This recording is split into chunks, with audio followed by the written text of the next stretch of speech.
Allez, salut à tous. Aujourd'hui, on se retrouve avec cette très belle Ford Focus RS MK2 qui a pas mal de pièces. Donc c'est une 305 chevaux, mais elle est complètement en panne. Donc qu'est-ce qu'elle a comme pièces? Donc ils ont monté une pompe à essence gros débit, des injecteurs 650cc, une ligne complète décatalysée, un intercouleur gros débit, un plénum, une admission haute et des bougies iridium. Donc ça c'est à peu près toutes les pièces. Donc maintenant notre job ça va être de refaire la carto pour faire une carto spécifique aux injecteurs et quelque chose qui exploite toutes les pièces, mais on va le voir en suivant, ça marche pas. Allez.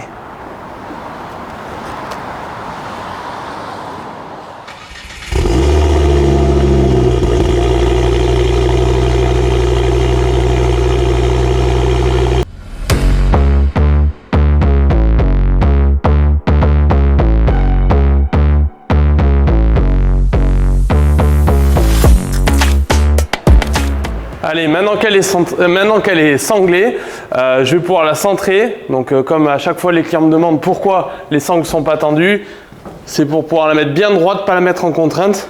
Et ensuite, on la sanglera au maximum. Si je lâche les rouleaux, ça va aller mieux.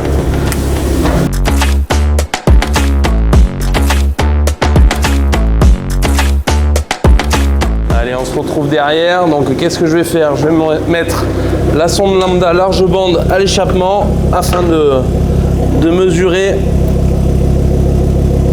les gaz d'échappement.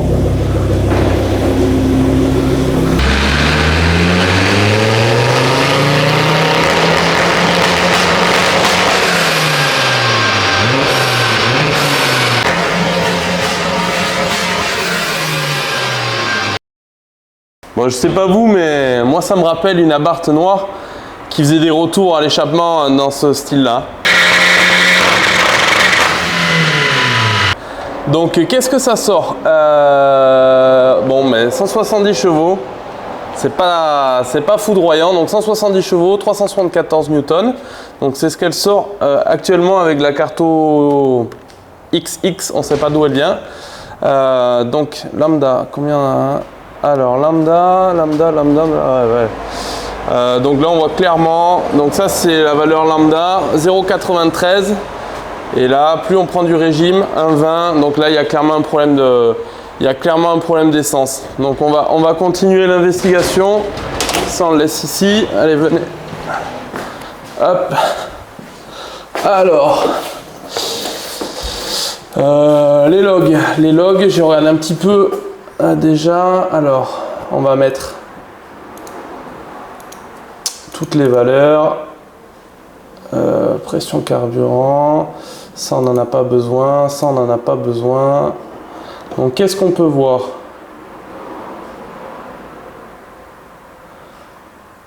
On peut voir qu'il y a clairement un problème de pompe à carburant. Donc là vous voyez ici sur le bas régime on a 2 bars 28. Donc là, normalement, on a 4 barres de pression au carburant demandé, donc on a 2 barres 28 mesurées. Et plus on monte dans les tours, donc on voit la courbe, plus on monte dans les tours, on finit avec, on a 4000 tours, on est avec 1 bar 86 de pression carburant et des corrections, le calculateur essaie d'enrichir de plus 25% au court terme. Donc il y a clairement un problème de pompe à carburant et on a 0,8 de lambda demandé. Donc vous avez vu au banc mesuré, on a 1,20, on a 0,8. Donc qu'est-ce qu'on va faire? Bon, on va mettre une sonde lambda et on va démonter la pompe carburant la pompe carburant neuve qu'ils ont monté. Il doit y avoir un dysfonctionnement, soit une pompe monte à l'envers, soit elle aspire de l'air, soit je sais pas, il y a un dysfonctionnement, mais où la pompe est défaillante d'origine, mais là clairement 1,8 bar de pression au lieu de 4, il y a un dysfonctionnement. Allez, on continue.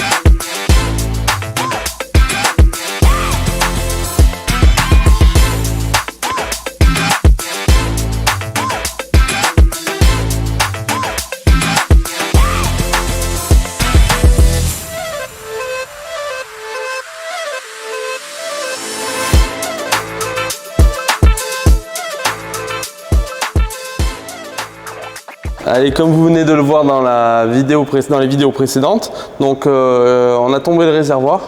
On a démonté la pompe à carburant. Donc là, je suis en train de faire une investigation du montage. Donc bon, je ne fais pas de commentaires. Je vous laisse libre de ce que vous en pensez. Mais là, le problème, je pense, regardez ici la pompe.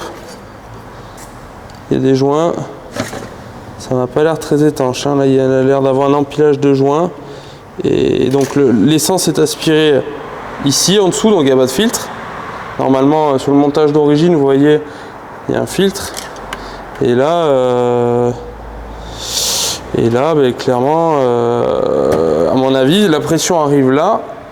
Et là, si c'est pas étanche en haut pour repartir et repartir là-dedans, remonter et repartir en sortie, si c'est pas étanche ici, automatiquement la pression s'échappe là. Donc là, je vais encore démonter et on va voir si on remonte. C'est dommage, hein, mais soit on remonte la pompe d'origine et on fait un montage propre, soit on remonte, on essaie de faire marcher ça correctement. Allez, on continue. Allez, bon, on va sortir la pompe, on va regarder en direct, hein. Ah bah là, oh là là. Bon, et bien je vous laisse. Voilà. Ah là, ça va être étanche avec 4 joints. Là, l'étanchéité optimum. Bon, peut-être que ça sort de là, je sais pas. Donc c'est une pompe, mais là il n'y a pas 40 PSI. On va réfléchir. Lucas va réfléchir à ça cette nuit, et puis demain on va voir ce qu'on fait.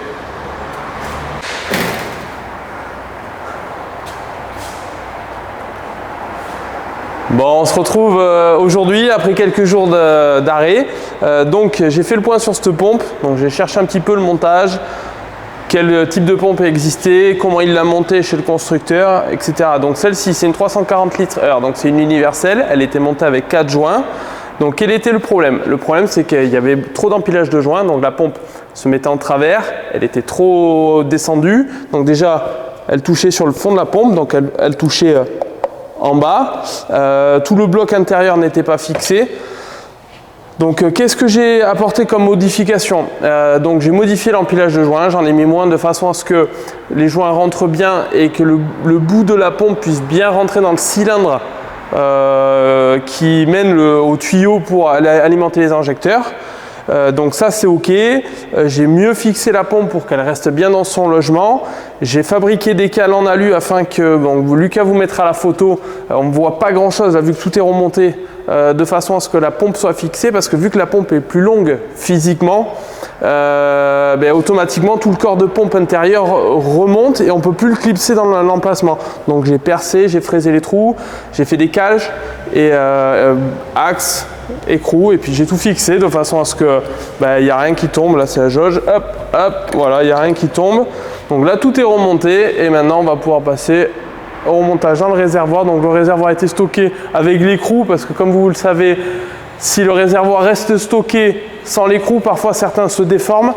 Donc là il a été stocké avec l'écrou pour qu'on puisse remonter tout ça. Donc je remonte la pompe dans le réservoir, je remonte le réservoir sur la voiture et après on va essayer ça ensemble pour voir si on a nos 4 barres de pression. Allez, go! Bon, je viens de renfiler le bloc pompe dans le réservoir. Donc maintenant je vais renfiler le réservoir dans la voiture. Et j'ai également, vous allez voir un petit extrait que Lucas va mettre où j'ai changé la sonde lambda. Donc j'avais dit que je changerais la sonde lambda et que je travaillerais sur la pompe. Et puis pour partir sur les basses scènes. Allez!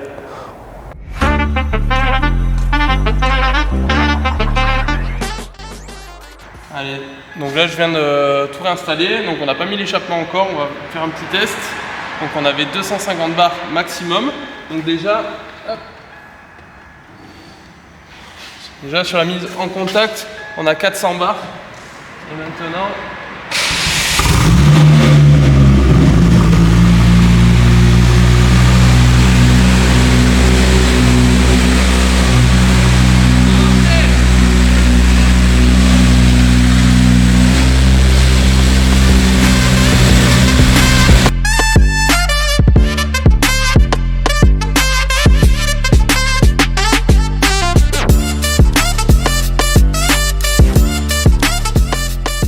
On se retrouve ici sur le banc, donc petite transition entre l'atelier et le banc. Donc qu'est-ce qui s'est passé depuis tout à l'heure? Donc je suis allé faire un petit essai routier, c'est bon, elle pète plus, elle marche nickel. Donc au vu des valeurs de notre préparateur, j'ai même pas osé tirer avec la prépa. Donc là j'ai remis un fichier d'origine avec la calibration pour les 650cc, donc pour les gros injecteurs. J'ai désactivé la sonde lambda vu qu'elle c'est une ligne décatalysée.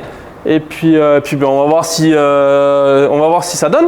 Donc là, vous allez voir en même temps que moi combien ça sort et puis les logs, la pompe, si tout est OK. Allez, go, c'est parti.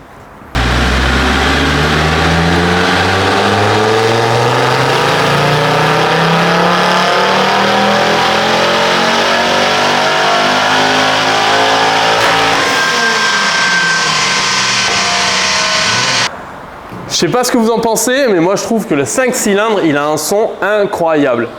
Surtout quand il n'y a pas de raté à l'échappement.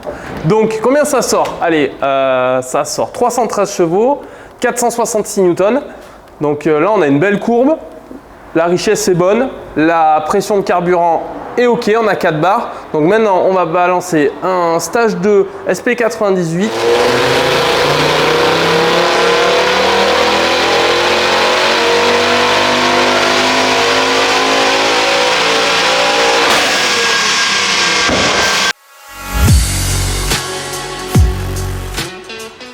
Bon, premier tir, qu'est-ce que ça donne? Donc le moteur remplit clairement bien, enfin il va vraiment bien ce moteur. Donc sur le bas régime, on a un très bon score, on a 618 de couple. Et après le calculateur nous corrige clairement, là on a une courbe qui est très vilaine. Pourquoi? Ben parce que le moteur prend pas mal de pression parce qu'il est libre, il dépasse la pression demandée par le calculateur, donc le calculateur ferme le papillon et nous bride l'ensemble. Donc là je vais refaire un fichier. Je vais modifier aussi les avances, j'ai vu qu'il en manquait un peu, j'avais fait en 2013, 2013-2015, j'avais fait un soft assez light sur les avances, donc je vais remodifier tout ça et on va voir ce que ça donne.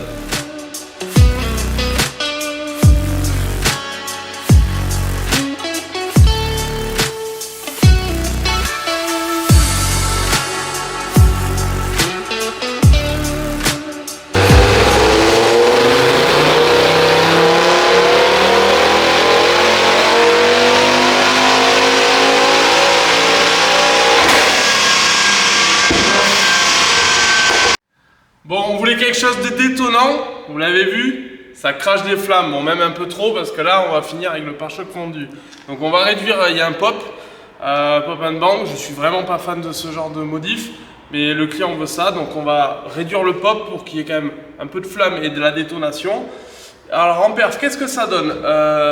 Qu'est-ce que ça donne? On a clairement sorti ce vilain trou, on est à 403 chevaux, 636 de couple, alors pour moi c'est trop. Je vais remodifier, je vais y aller par palier, je vais y aller tranquille, je vais remodifier, je vais essayer d'aller chercher 610 de couple et puis on va essayer de galber un peu la courbe, la faire marche en haut. Allez, on continue.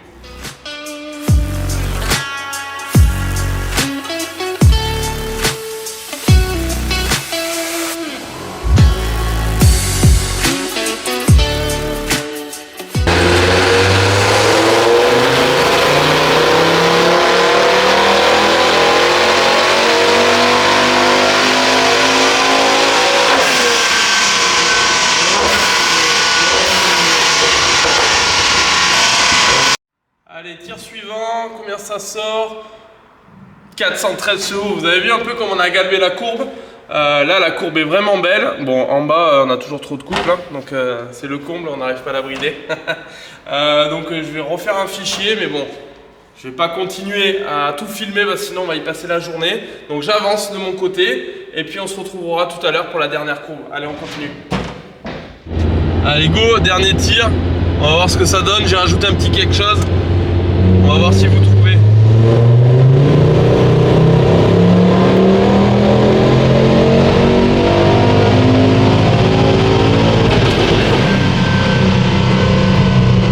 Je pense que vous allez avoir trouvé.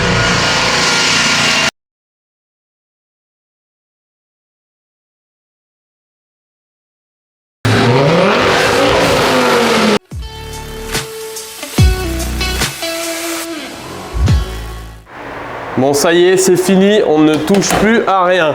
Top score pour cette Ford Focus RS. C'est la première fois que je sors autant.